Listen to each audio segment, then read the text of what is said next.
Welcome back to Shoot Punch Kick, where three former colonial Marines talk 80s and 90s cinematic mayhem. I'm Telly, joined as always by my fellow brothers in arms, Carlos and Dash. What's happening, guys? What's good? Hello. I'm a Marine now. I like it. Yeah, hey, got Boot camp was the spice worst. it up. I love to find out more about us every intro, every intro of every episode. Men of mystery, right? Yeah. So today this is a kind of special episode. We're going to be celebrating the life of Tony Todd with a special tribute review of his first horror role, the 1990 remake of George Romero's Night of the Living Dead, directed by legendary makeup artist and part-time actor Tom Savini. And before diving into the review, I want to talk a little bit about Tony Todd, who just passed away November 6th this year at the age of 69. So R.I.P. Everyone knows him as Candyman, but I think he was a very underappreciated character actor. And the interesting thing, as I was going through his filmography, he did like everything: voice roles, video games, TV, movies. But he also did so many like really like ultra low budget movies that don't even have Wikipedia entries.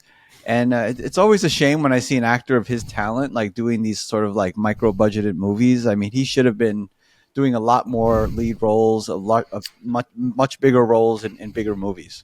But what do you guys think?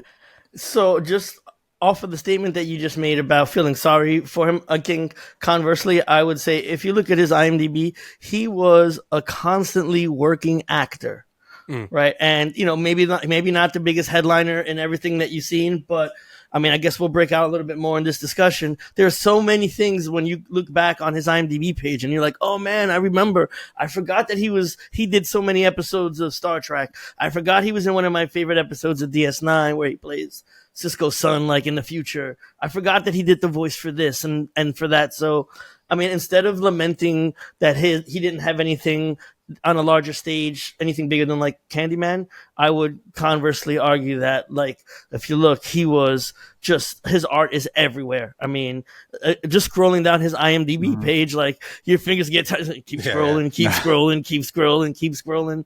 And, being a constantly working actor in the business, from my understanding, is quite a feat. Yeah, no, he's definitely busy. I was really impressed by his IMDb. I didn't even realize how many things, like you said, like episodes of Batman, Riverdale, like just the scope of stuff that he worked on is just really insane. But I think like in terms of there's certain actors like that especially if they have such a voice that's such a distinctive feature of them. You see that sometimes even with like a Keith David, right? Like Keith David's one of those same kind of deal where you go through his IMDb and he's in any and everything, but it's really tough, I guess, for the people to make that kind of distinctive role a leading one. So while like he's a great presence for a villain, but then you think looking back at some of the movies that we picked and we watched, like he likely wouldn't have been chosen to be in that role, right? Like, you take something like Passenger 57, they went with like that Hannibal Lecter kind of villain. So yeah, because of his particular presence, it's so distinct. I can see some of it being limiting, but even with the, as limiting as the industry can be, it's really impressive, the resume that he managed to build up. On the bright side of things, as I was going through his filmography and just looking at maybe the last like 10 years, I saw some stuff that looked very interesting. It turns out that he did re-team with Bernard Rose, who directed the original Candyman. And he did there was like a sci-fi remake of Frankenstein from 2015. And it looks like some of his films in the last couple of years did get some kind of, decent release and got some good reviews. So I'm looking forward to checking that out. I always thought he was such a welcome presence where he just kind of pops up in a movie and say, "Oh, that's Tony Todd," Yeah. But I just wish he had more. And I'm not a big Star Trek fan, so I didn't watch a lot of his TV stuff. But just speaking specifically about films, I just wish he had more of a chance to do more starring roles, and that's why we're talking about Night of the Living Dead today.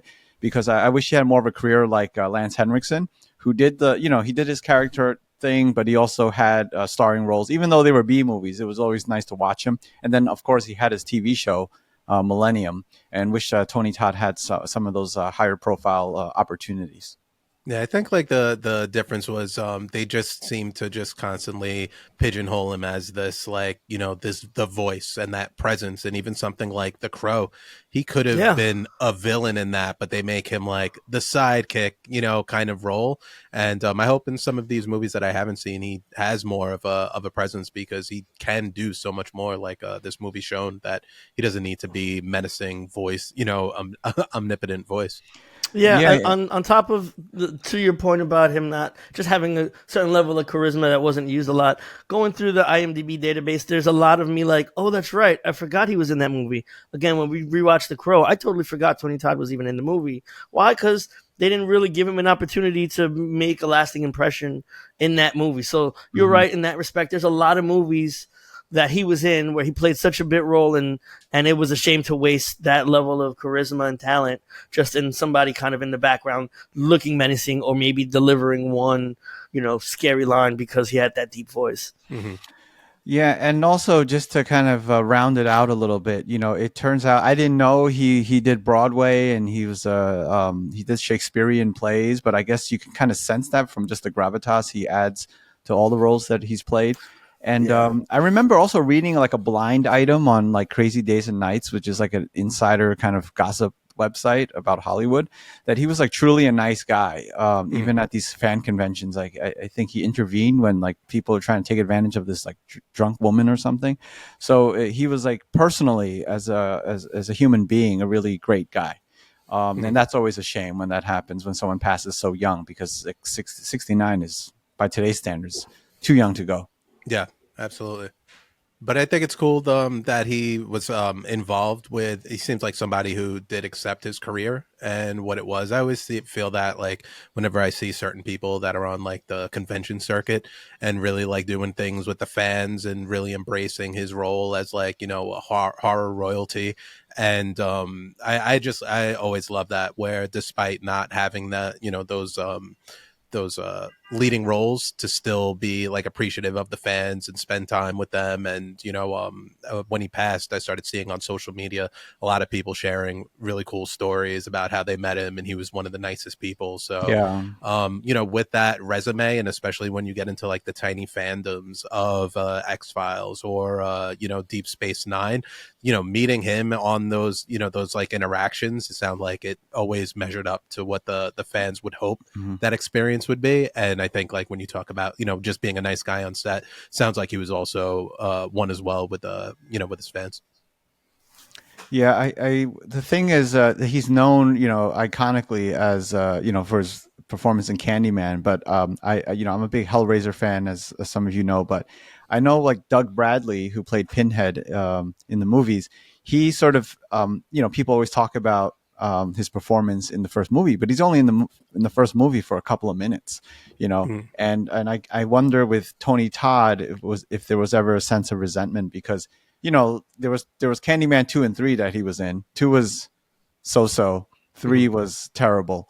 And obviously, being the villain of a horror movie, you're not in the movie a lot. So yeah, just so for me, I just feel he had so much talent. He could have done so much more. He should have had more screen time in much more showy roles. But I think that he didn't, you know, with that though, a lot of people just saw him only as Candyman, which I think was one of those like detriments, right? Like if you were born, you know, with a certain year and you saw him as Candyman, and I think you know, some people only really know him as you know, Final Destination, where, you know, Final Destination, yeah, we didn't even talk about that. I haven't seen any of those movies, but I need to catch up on them. Well, I mean, the thing with it, which is that it became almost like a verb, right? Like, there's a scene, and minor spoiler, but there's one of those trucks that are carrying like every time.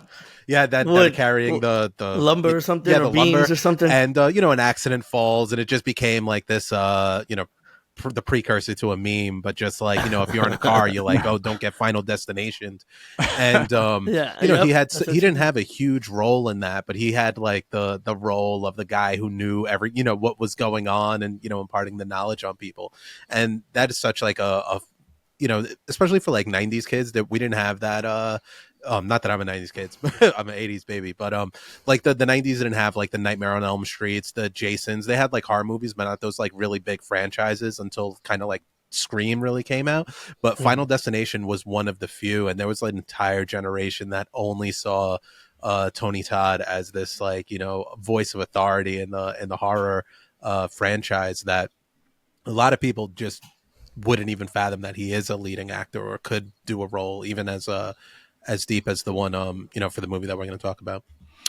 Yeah, well, on the bright side of things, also according to his IMDb, he has 10 upcoming projects coming out, which are video games, TV, movies, feature films, and that also includes the new Final Destination movie, Bloodlines. So there's a lot to catch up on and a lot more to see of Tony Todd in the coming year. So that's a great thing. But Tony Todd, we salute you. We pay tribute to you, and now we're gonna be talking about you. Yeah, rest in peace. Yeah. R.I.P. King. Okay. All right. So speaking of Tony Todd's first role in a horror movie, and I believe one of his first starring roles, we're gonna go into Night of the Living Dead, 1990 remake. So. Let's go through first the plot synopsis via ChatGPT. Night of the Living Dead follows a group of strangers who take refuge in a rural farmhouse as hordes of flesh-eating zombies descend upon them. As tensions rise within the group, survival becomes just as much about overcoming their differences as escaping the undead threat outside. Okay, so before we kick it off, just personal histories with Night of the Living Dead between the original 1968 and the remake. And are you guys familiar with both prior to this? Carlos? So I think we may have actually found one that I have not seen before or just don't remember seeing it. The first I knew about this particular movie was when you moved, Telly, to Jersey. I went to go visit you, and in your house you had a copy of the original, and I loved it.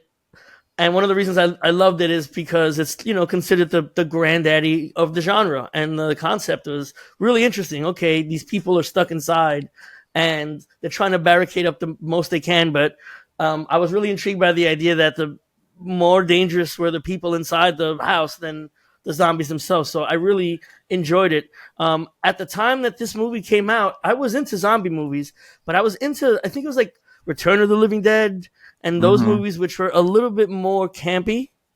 Yeah. So I think the first time I thought they were all connected.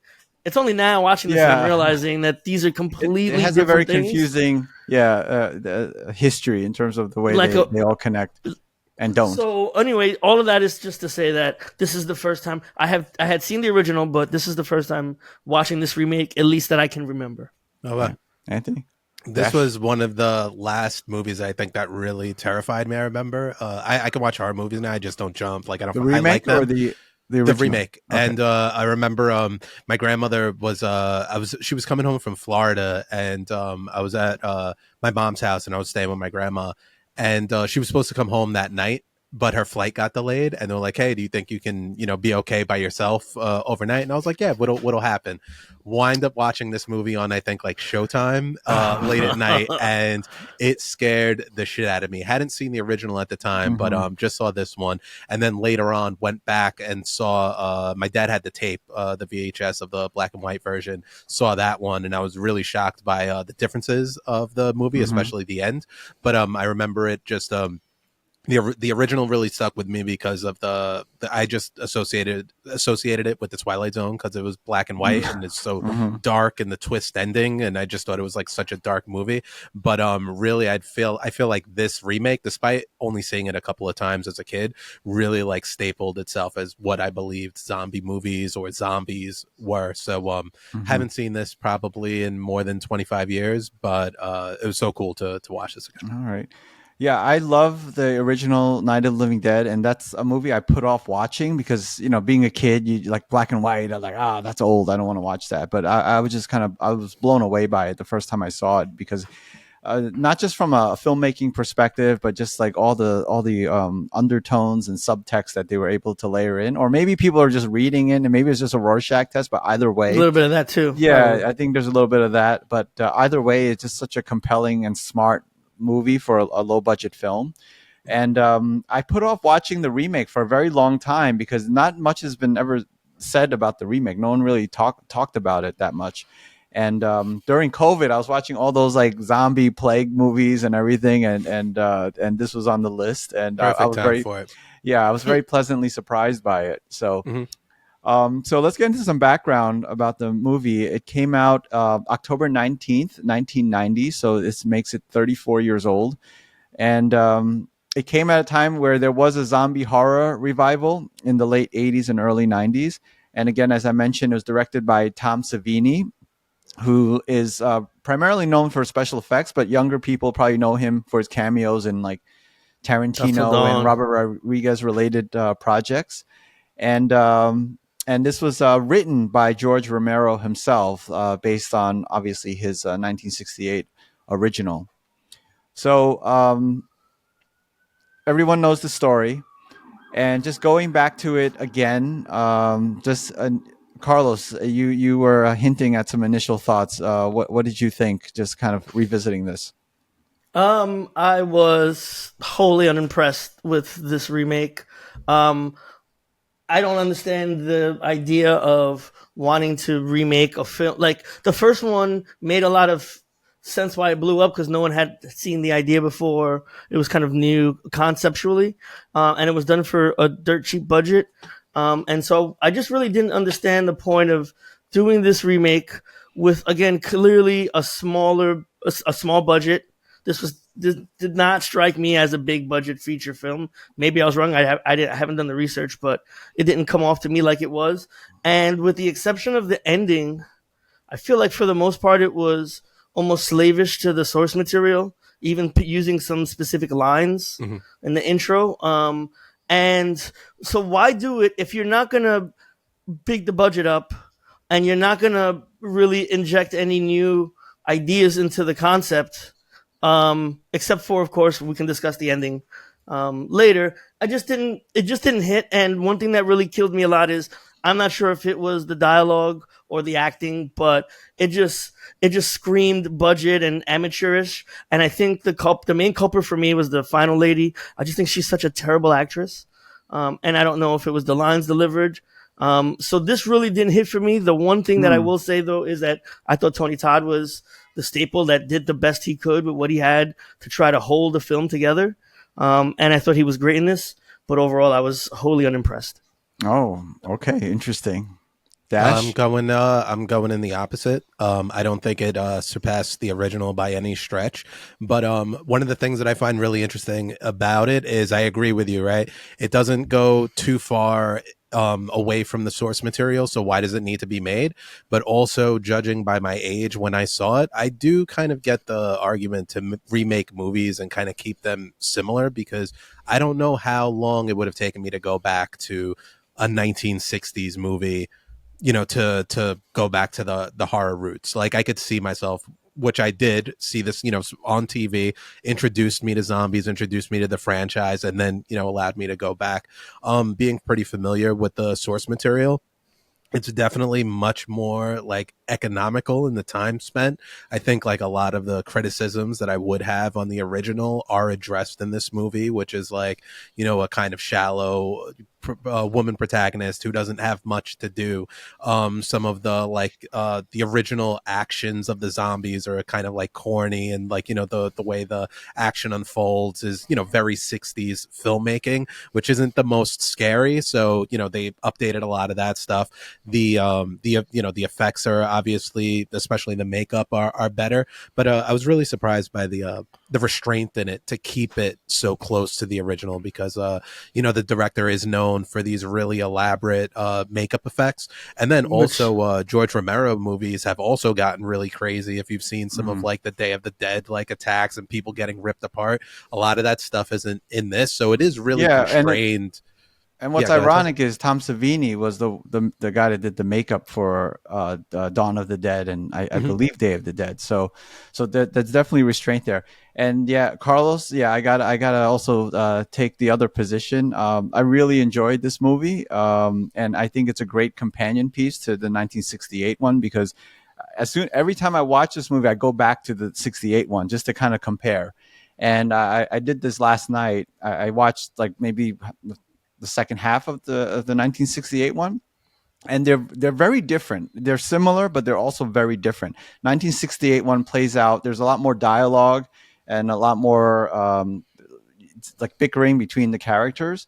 Like especially the married couple in the basement. Uh huh. And the acting is also it's I mean, obviously, 60s acting versus like 1990s acting is very different. But I thought this was, especially with all the remakes that happened in the 80s. You know, you had The Thing, you had The Blob, and those sort of took the source material and went into a completely different direction. Whereas this one is stay true to the source material, but feels like a different movie It's so in weird some that ways. it's so weird to hear you say that because again, I feel like if they would have taken a different turn, the movie to me felt dated even for 1990 movie. So that again, I think that you could have taken those odd film choices or in the way and mechanical choices with the way the zombies move, and but again, watching this version, the bickering that happened seemed completely. I don't know if it was a poor dialogue, poor writing choices, again, or poor acting, but it felt amateurish almost to the extent that the bickering to me was reminding me of a 1960s, like the married couple downstairs. That guy has absolutely no redeeming qualities whatsoever. He's always making the wrong choices just to make the wrong choices, even if it doesn't make sense in the context of the situation that they're in. He acted it poorly. The turn for the final girl character happens on the dime, right, on a twist of a dime. And so I feel like there was some sensibilities already in the 80s to make things a little bit scarier, than just some shambling people kind of. And then you only see two or three of them. It's not till like the very end of the movie that you see more. I never felt the sense of dread. I never really bought with the conversations that were happening inside the house. And so it just immediately took me out. And some of those things you kind of you give a pass to for the 1968 version because it's the granddaddy of the genre, and because of them trying to be kind of slavish to the original and at least some of the plot devices and how things move along. You don't get that same pass in 1990 that you get in 1968 because 30 years of zombie movies have advanced the genre. It's like if Grandmaster Flash put out an album today. I mean, it's cool that he did, but if his style stays the same, like hip hop has changed over the last 40 years, I and think so I don't that's know. kind of the interesting take that I had from watching it because it did that, and I found it a little bit refreshing now because of how far zombies went. Right, like if with World War Z's and movies where they're just like swarms and they're all CG and there's so many, they're climbing up walls. I liked seeing it being brought back down to a very like we're at one location and we don't know what's going on. And some of that stuff is really to a fault. Like the zombies follow the rules; they don't do much new from the Mm-hmm. very like basics of what we believe zombies to be. And it's tough because we want to see that constant escalation. So the movie does ride like a really big parallel of what have I already seen before and what are you doing that's new. It really doesn't do much that's new because it's so faithful to that To the other one. original. And I'm a little bit like torn at certain times where like they like I mentioned, they did give Barbara much more to do in this one, but some of that did come at the expense of like Dude in the Basement. He did Mm-hmm. become more one note than he was in the 60s version, or the update kind of takes away some of the the social critique of what's Yeah. going on. So certain things were kind of at odds with each other, but overall I thought some of the stuff did work as a kind of like going back to the zombie roots. Yeah, Do you I think thought I have a so. question? Okay. So just to Carlos, your point, I had the complete opposite perspective in terms of I felt that this movie felt very timeless. It didn't feel like it was a 1980s movie. It just felt like it could have been set in any time. And I think that's one of the pluses for me is that it didn't lean into any sort of trends or tropes or anything. They could have dressed up the kids, the young people downstairs as like 80s kids, or they could have like changed a couple of things or made some really bad decisions. And knowing that this was directed by Tom Savini, who did all those really horrifying and disgusting and gross effects in Dawn and Day of the Dead when they're ripping people apart and everything. And for him to do this movie and just hold back and focus on more of the story and tension and character, I thought was really just interesting. And also because I'm a huge fan of Tom Tolles, also who played Harry Cooper, the guy in the basement. I guess I give sort of his scenery chewing a pass. Hmm. But let's actually go into the performances. So we've been talking about that. And of course, let's start with Tony Todd, because that's the reason we're talking about this film today. So Carlos, you mentioned you enjoyed his performance, as that was the only highlight for you. I think his performance was the thing that held my suspension of disbelief. I feel like the acting, and again, maybe some of it's acting, maybe some of it's just poorly written dialogue, but I just felt like every time somebody delivered a line, it felt like a rehearsal, like, or scene read through, except for Tony Todd. Tony Todd, I felt, was deliverable. He was relatable. And it's even a scene at the very end, his last scene where he's like listening to the radio reports about what they think are happening. He pats down, finds the first cigarette's broke.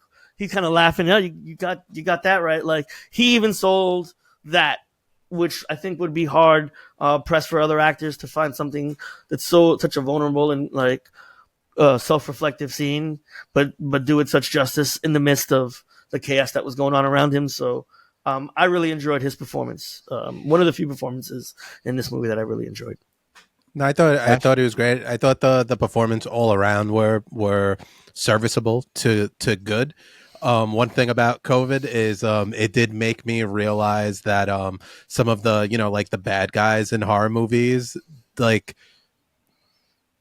before I'd watch a horror movie, I'd be like, no one would do that. Like, in the middle of a zombie apocalypse, everyone would, clearly want to stay at home and like, be like barriered in. So now I am watching it with a little bit of a different perspective of how people react during a pandemic. But I thought that the motivations of what they were working with were cool. And I think the thing with Tony Todd, which makes this movie and talking about it cool, is we all see ourselves as the Tony Todd of the house, right? Like when we're there, if it's a zombie apocalypse, we're going to be the one to, rationally think about the situation, and everyone else does have a degree of just hysteria. I see myself as Judy Rose. So I Barbara. I'm clearly a Barbara. Well, I'm a Barbara in this one, but I think initially I'm the side-kicking zombie type at the beginning. But I don't know. I thought that they played off each other well at times. I do agree with Carlos, where I thought it got a little bit cartoonish to some of the extents, where you're like, now you're just kind of disagreeing just to disagree. Like, clearly this isn't. This makes the right choice. Well, he steals the gun and then just to shoot it. Like, but I think on this rewatch for me, like one of the things that they mentioned in this movie is just how quickly society will fall apart. They were surprised at how quickly society falls apart, and just living through COVID and just experiencing that and just watching this again, it's just like, oh yeah, that makes a lot of sense. What also struck me watching it again this time was just like Tony Todd looks like he's on the verge of a nervous breakdown throughout the whole movie. There's like his eyes are wet and he's scared, but he's also trying to put on a brave face. And I could just only imagine, and obviously I'm not an actor, but I could only imagine just having to bring that level of intensity every single day for every single scene, because this is supposed to happen within a couple of hours, right? So he's the only one. He's the only one who comes in with like a real deal backstory and tied. I didn't remember it, but when he's talking about like The earlier diner? in the day, Yeah. I was Yeah. surprised. I'm like, I want to see that movie. Yeah. Like we saw the Barbara lead up to the Uh-huh. house. Like I can totally envision like before like the prequel of him doing all Following these things. Ben. He's talking Yeah. about them with the trucks and loading them, and they didn't know. Like he did such a good job with that monologue of painting Yeah, because agreed. that's where we're Mhm. getting our information dump of what's going on. Yeah. And he really sold that what's going on. But one, the context in terms of the lore and exposition, but tell it to your point, he does go through the movie as a guy who's in hour 8 of this situation where everyone else is in hour 1. And there's such like a stark difference between everyone else and him, aside from how he carries himself, how just his presence on screen, but just as a character, I just thought that, one, he sold it, but I thought he was easily the most memorable and interesting out of everybody in the house. And seeing this performance again, I just wonder why he didn't just get more opportunities to play good guy roles. But because Candyman came out, I think like 2 or 3 years after this. But I think real quick, the and this is where I think that the remake kind of does the movie a disservice. I could see if it was really a remake, like, I think the whole big thing, by the time the 90s came around, there was already the trope of the black guy dying, and all of the real big like things that stood out with people from the original Night of the Living Dead was really particularly that ending, right? Like it was really a game changer, really did something in terms of the casting. But then when you had the end of this, it kind of, despite how great he was, despite, it being a competent remake, it almost boiled him back down to an average, like, black eye and horror movie, as opposed to, oh, this is like going to be like a standout one. Because after that, the people were talking about the only people to survive a horror movie was like LL Cool J and Busta Rhymes, Tony Todd should have been in that conversation. I mean, and also too, when he dies, the way he dies in the earlier movie, it's kind of again harkens back to he made it through this horde of zombies, and what does he get killed by? He gets killed by people. And I guess to some degree in this version of it, because he winds up getting shot by the married guy, right? So I guess at the end of the day, he winds up dying not from zombies. He still gets killed by people. Well, no But one I think in this movie gets killed by zombies. None of the main the girl characters. does. Right? The girl does. She kills her mom. The outside zombies, I guess I should say. The threat is all inside the house, not outside the house. They're undoing. So sorry.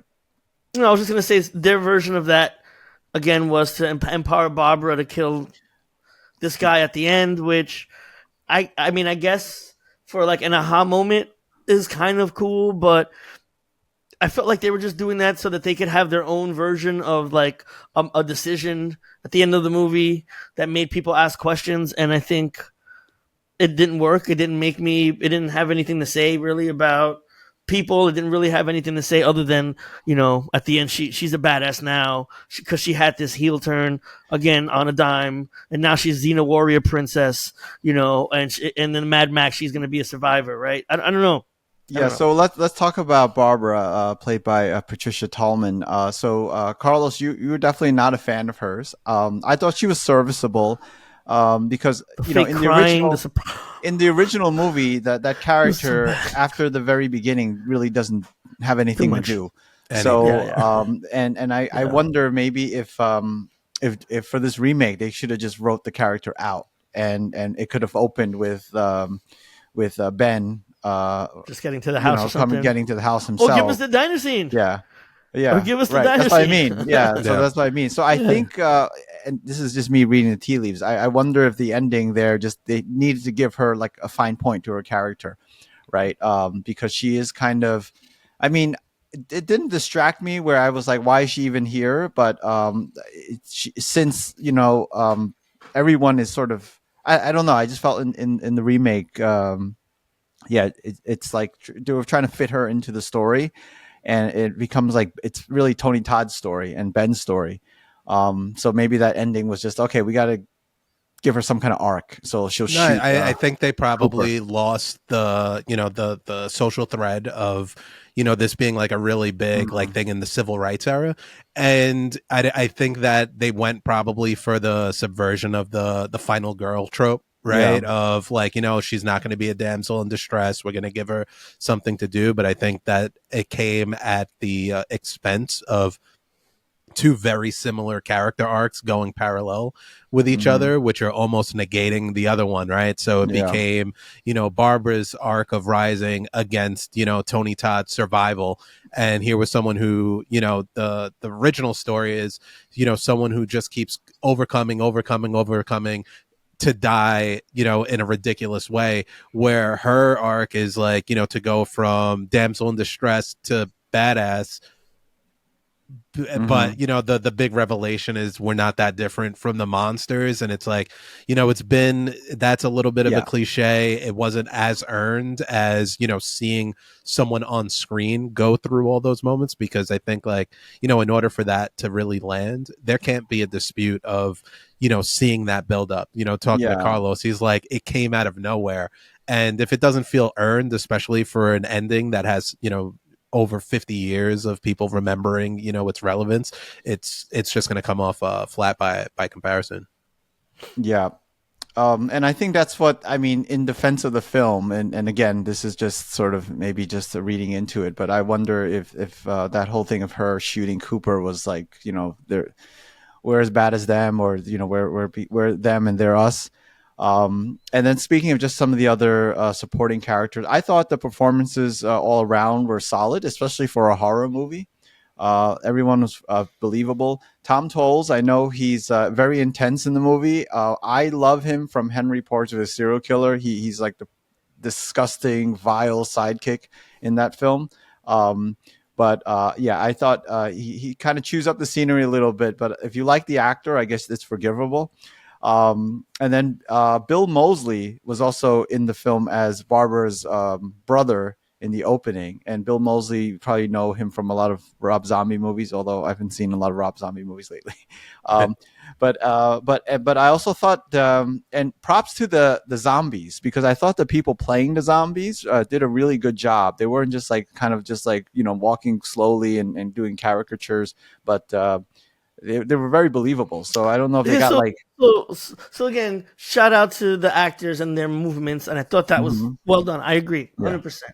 What was less impressive to me was the makeup work. This is Tom Savini, right? Like 5 years, was it 6 years before this movie came out? We had Thriller, and look at the zombie makeup, the zombie design that we saw there. Again, this movie came out around that same time as the other movies that we mentioned, Return of the Living Dead, Dawn of the Dead, where we saw some visceral stuff. I understand that wasn't necessarily the point of this movie, seeing crazy violent deaths, but at least the zombie makeup could have used some fine tuning, other than we're gonna put some powder on their face so they look pale, and maybe a cut, or we put contact lenses in their eyes to make their eyes look milky. But this is a time where other zombie movies had way better special makeup effects than this zombie movie, and this was a movie directed by a guy who makes makeup effects for zombie movies. So I just felt like,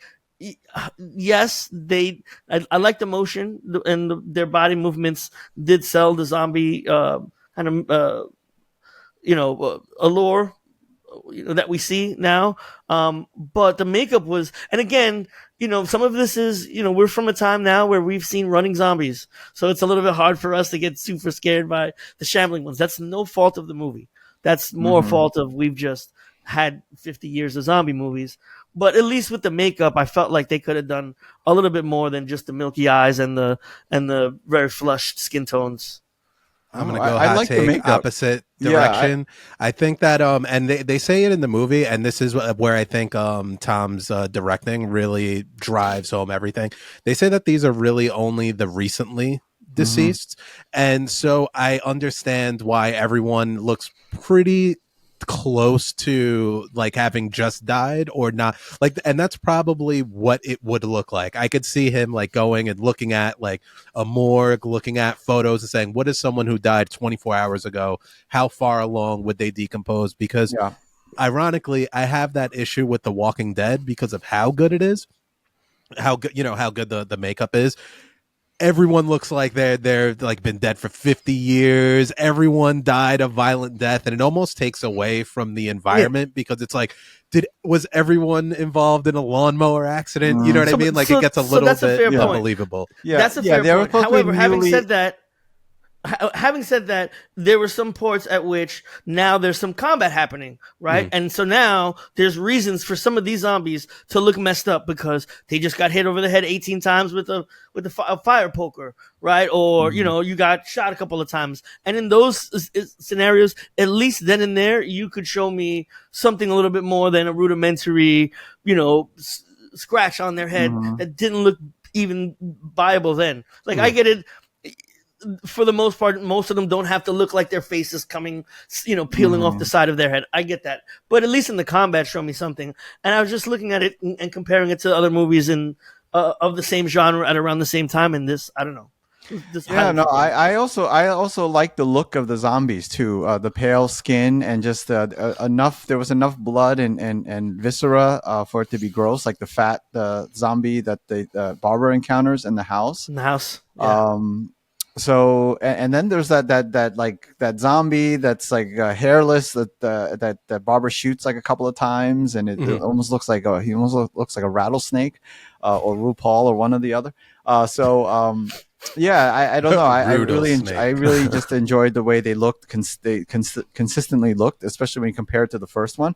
And I appreciated it. And I wonder also if we can get inside Tom Savini's mind. He's probably like, okay, the '80s, we had Thriller, we had all these gross effects. I don't want to just do a retread of that. So I'm going to go in a completely different direction and make them a little bit more human. Yeah, I think that this feels like what if this was real life? And I Mhm. think going from like especially what they were doing with the 80s, some of the stuff didn't feel that way. There is that constant escalation, and I think overall it's like, especially going in, we've had what 20, how old is this movie? Like 34 years Mhm. of horror movies since then. So it is really tough to like judge this on the like training wheels of Mm-hmm.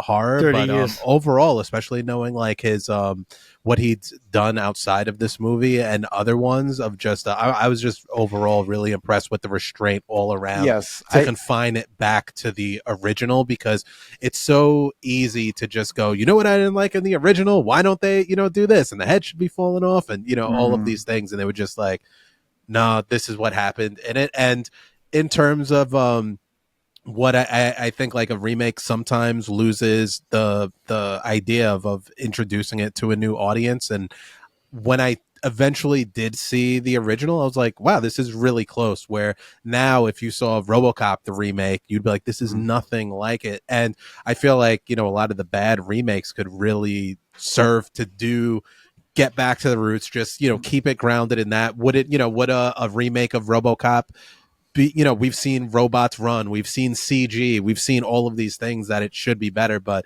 I think what I want to see is like, put him in a prosthetic suit Yeah. and do the Yes. thing. And I think seeing some of these like very constrained environments, reduced makeup and some of the stuff kept me within the emotional battles of the Mhm. sense of the one location where, But if you're not Yeah. going to change anything, what's the point of doing a remake, especially of a beloved movie? I well, guess that's I what I don't was saying know. earlier. I It's probably like wouldn't have seen it. it's I, a glass like, half full and half empty. Yeah, because I felt that there was enough difference that it stands on its own. That it wasn't calling, because it does. I didn't feel like it calls back to like scenes from the original movie The and doing whole homages. the whole entire lines are No, but coming to they do get try you, to subvert Barbara. it. So like, because the zombie, the first person that Was the comes other guy? over, Yeah, it's yeah, like yeah. they switch some things up. So they're not just trying to kind of like do the greatest hits.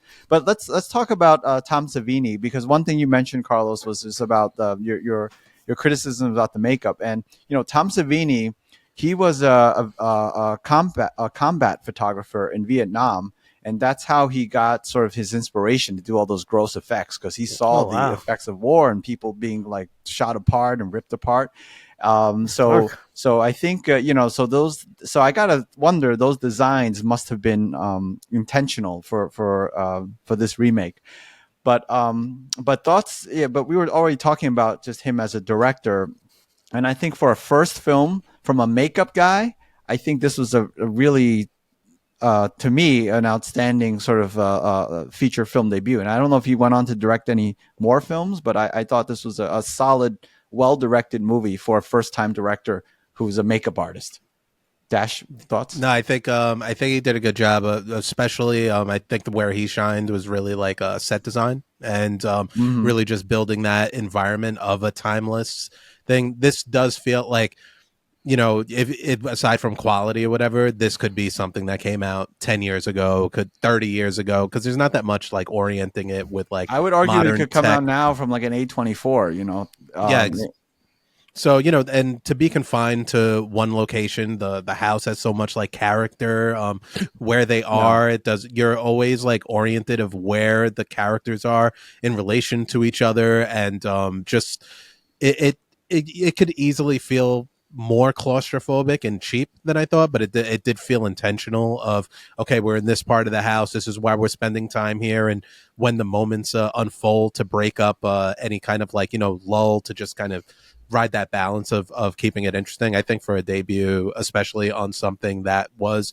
beloved, it was really impressive. But again, that's probably from not taking big risks, and to the point of like, you know, is it good if it's redundant? And, you know, to Carlos's point, does it need to be remade? I think, you know, my point of view with certain remakes is that that's probably should be your goal, you know, to keep it safe and stick with what worked in the original. And I think to that, again, like I know I keep mentioning the restraint and discipline, but I think like, you know, it's an uphill battle to remake a classic like, you Hmm. know, it was. And Especially the granddaddy of a genre, yeah, and I right? could easily be coming in here the way I would on, you know, the Total Recall remake or Mhm. RoboCop Yeah. remake or so many remakes. So I'm going to So tip my hat to him. Yeah.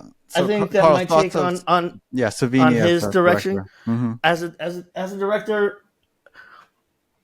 yeah, it's very obvious to me that this is a first time director making a movie, and someone who, you know, I can't even say who does special effects. The idea that kept coming on to my head from some of the lines, I guess once they even got into the house, I think just hearing Barbara deliver some lines was amateurish, and uh, from top to bottom, it felt amateurish to me, which is again made me beg the question, like, you know, if you're gonna remake a movie from, you know, that's considered a classic, that's an icon, like, don't let it be your first movie that you make. Maybe then again, I guess if you strike gold, and then all of a sudden now you're the guy whose first movie was, you know, an amazing home run hit of a remake of a classic. So, Hmm. you know, maybe I'm conflicted, but I think it was very evident to me throughout watching this entire movie that we're watching the work of a very beginner director. And again, I don't know if it's the dialogue, maybe it was some of the delivery, but it just felt like a low budget, you know, unprofessional make of a movie. It Wow. screamed B movie to me. Wow. You know what I think is really interesting? I think it's his first movie, but I'm curious. There's so many. No, I don't know if it was his first, but Zack Snyder's Dawn of the Dead, because that's another remake by I think a first time featured director Zack Mhm. Snyder Uh on huh. a George Romero movie, and that's one where Wow. he took a lot Yeah. of liberties, and that's a movie that I A- really like. So I guess you know, And well, disregard everything I yeah. said earlier Okay. about Well, staying too close. well, that was backed by a studio, and obviously this one is a low budget movie. But I think all the constraints work for it, like with the first Night of the Living Dead, and to go touch on what you were saying, Dash. I think the art direction I thought was outstanding because you really got a sense of that house, and because you're only in that house for the entire movie, you really need to kind of make it look interesting and look it needs to look lived in, because a movie like this, like technically anyone with a camcorder could make, because it's like a one location film. But usually the mistake that people make is that there's no attention paid to the art direction and like the set design or anything like that. So it just looks like you're in your house and you're just fucking around. But here it looks like a farmhouse in the middle of nowhere that's been roughed up because of the impending zombie apocalypse.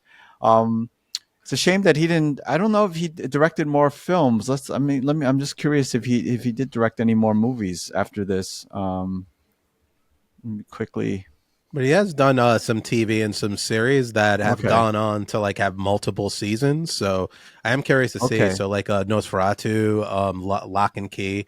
And I think when he did before he did this, Oh. he had already done a couple of episodes of Tales from the Okay. Dark Side. So it's first Which, feature, but it I looks select like this from the dark side. yeah, it looks like this might have been his only or one of two Directing. feature films. I don't. Oh, yeah, yeah. First, I think this is the only feature film that he ever directed.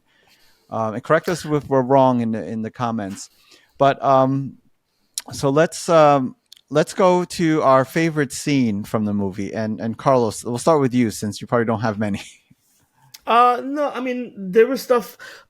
I'm coming down. I feel like I'm coming down harder on this film than maybe I mean to. I think maybe just because I'm the opposite end of the spectrum as the two of you. So there were some things that I get up, boo this man that I actually did find effective. I think for me the scene that actually made me feel like was the spookiest for me was very late in the film. Once Tony Todd has decided that he's going to go back and hide in the cellar, and now the barricades are coming down in the house, and the zombies are starting to flood. There's a specific shot that he chose, and it's like in a hallway where you can see two different rooms from the angle that you're at, and the zombies are now starting to like crowd that hallway. Is a very claustrophobic shot that speaks to my claustrophobia, but also again to the point that you guys were making about the movement of the zombies.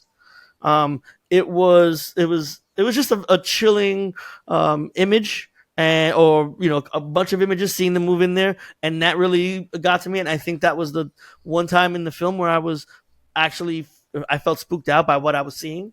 And then also connected to that very scene is that last scene that Tony Todd has when he's come to terms with his fate and he's just kind of listening. I thought that was really well executed. So I think I want to give that one long scene or two disconnected scenes as my favorites. I also want to give a shout out, because I know we're about to end this up, is I thought the music was doing some interesting things with the synths and stuff that I enjoyed.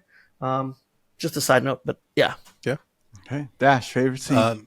Mine is when they're introduced. I don't know if it's like one particular one, but when they introduce Tony Todd, first off, he comes in side kicking these zombies, like justifying its place in the Shoot Punch Kick podcast. Yeah, he came in as such a presence, and my favorite part of like every zombie movie is the beginning part where people are really disoriented, they don't know what's going on, and they have to kind of figure out what's happening.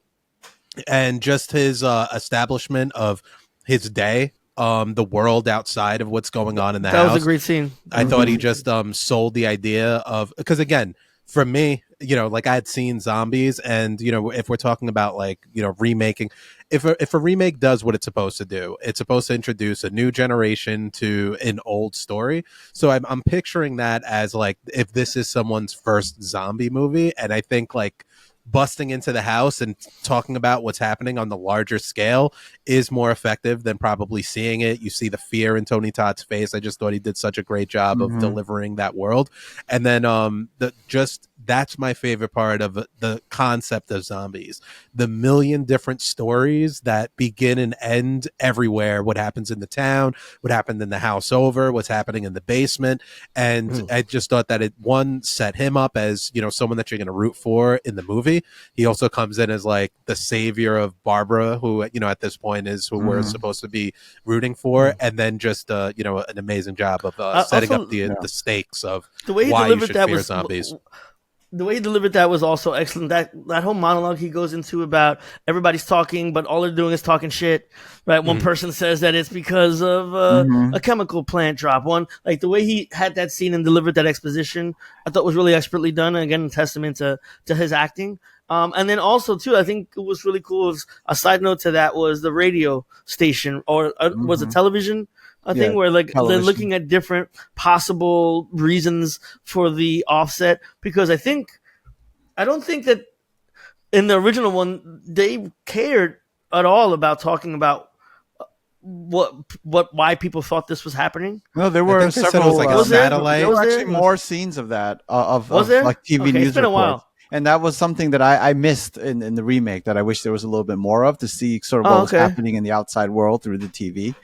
Okay. But my favorite moment in the movie was just when the daughter zombie appears, and then and Tony Todd is telling Cooper to shoot her, Shoot it. and Cooper is like, "That's my daughter. He can't." And then He just the starts kind shooting of him. it's like the tough decisions, and that's for me what I really like about zombie movies. Not so much like the effects and the gore and all the gross stuff, but all those difficult decisions that people need to make. And that's why I liked. Speaking of shoot, punch, kick actors, Arnold Schwarzenegger, he made a zombie movie a couple of years ago called Maggie, Yeah, he was which is older, right? about a Yeah, with his father. daughter. Yeah, his father is he's played a father whose daughter is turning into a zombie, and he's got to figure out what to do, what he's going to do in the midst of the zombie apocalypse. But as we're talking about other zombie movies, just your thoughts on just some of the other zombie movies of that period, the interconnected sort of George Romero zombie films, and what's your favorite? I like the George Romero ones, Yeah. like Carlos was talking about before. As a kid, I didn't know the difference between like sometimes they come back and all these like different ones. But I like Night of the Living Dead. I really like the confinement to it. Mm-hmm.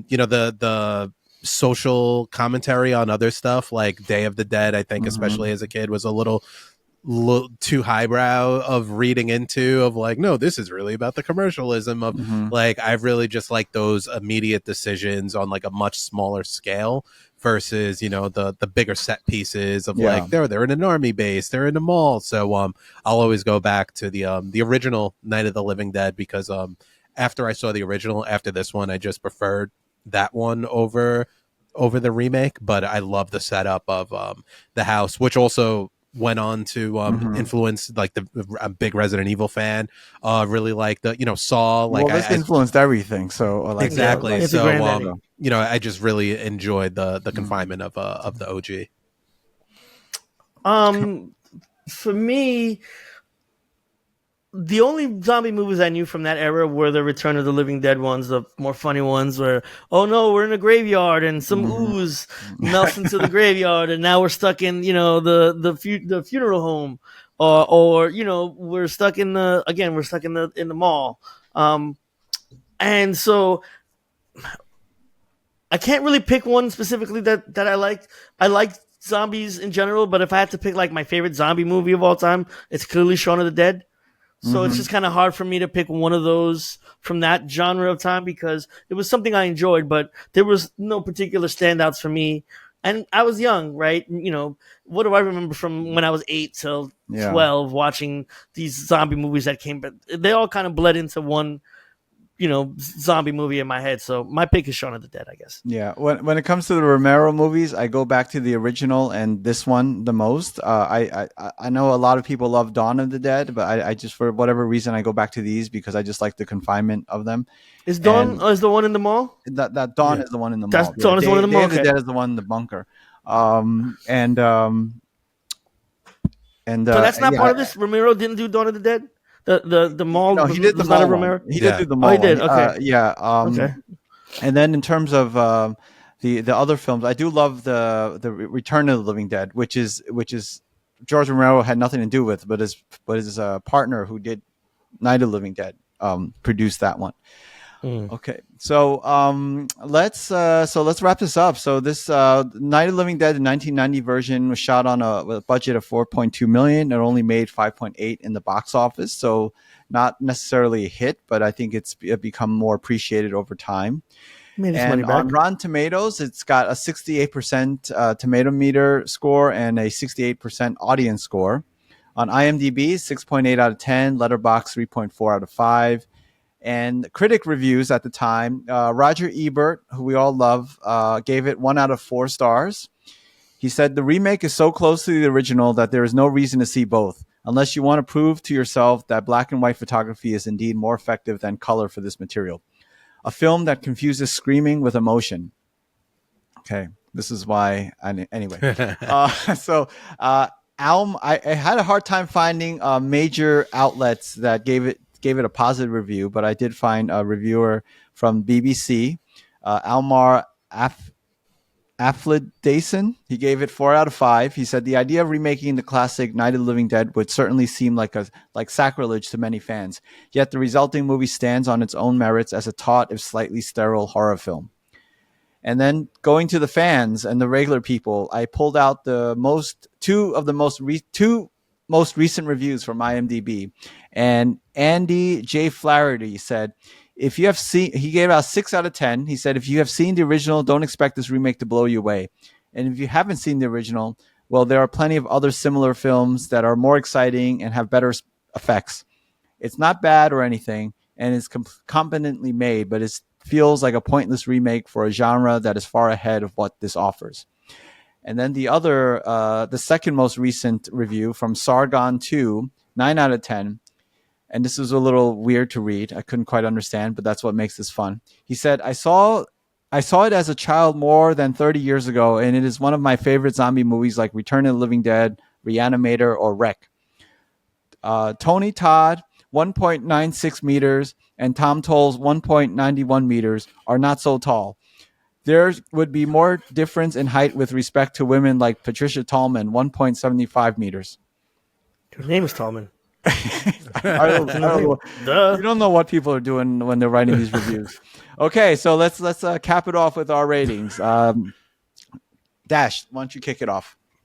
All right, so big fan of the original. I like this movie, but I think just you have to compare it, and I think that some of the changes that they made were obviously for the better. I talked about Barbara having more to do, but I really missed some of the commentary and just some of the hard hittingness of the original ending. So I'm going to give this movie Night of the Living Dead remake 3.5 Tony Todd sidekick and zombies out of 5. Okay, Carlos. I am going with 2.5 exploding gas tanks, car explosions out of 5. 2.5 is pretty generous for a movie that you didn't It's middle. really seem to It's like. Okay, Mid. 2.5 for me is mid. okay. Okay. My rating is very similar to or the same as Dash's. I give this 3.5 bunch of yo-yos out of 5. All right. So next episode, Dash's pick. So what's it going to be? I've been on the fence about nominating this movie for a while, but I figured, fuck it, I want to watch it, and I'm going to nominate it. And it's Broken Arrow, directed by John Woo, Okay. with Right. John Travolta and Christian Right. Slater. I know I mentioned this. A stealth bomber. I know I mentioned it off the podcast about picking this for a few weeks, but not my favorite John Woo movie, but just one I want to rewatch. So Okay. get to watching, Right. guys. It'll be interesting to revisit. Christian All right. Slater up Seen on the this. pod for the first time. Well, on behalf Yeah. of Carlos, Dash, and myself, make sure to like, comment, and subscribe for more breakdowns of 80s and 90s cinematic violence here at Shoot Punch Kick. See you all next time.